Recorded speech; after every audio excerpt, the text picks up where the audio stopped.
I bought this house and started to do some stuff on it. I'd run into a guy who was capable, and we were coming along, and everything was, one thing led to another, and we were, doing stuff on the outside.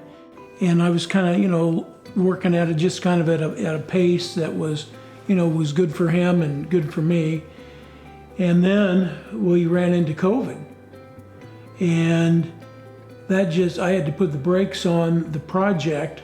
I was praying about it, and I'm thinking, what am I going to do next? Because I didn't have anybody else, didn't have a plan, and it all hit me kind of unexpectedly.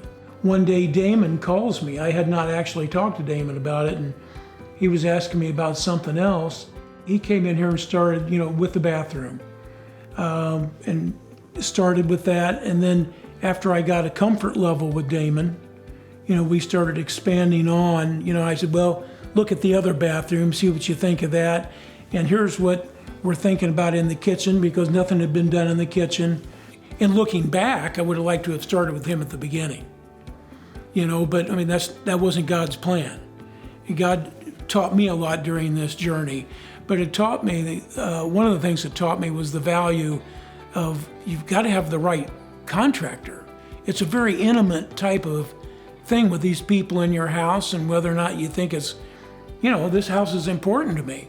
I got a lot of money in it for me. I don't have much money, but I've got, a lot tied up in here, and but I could not be happier with how things came out.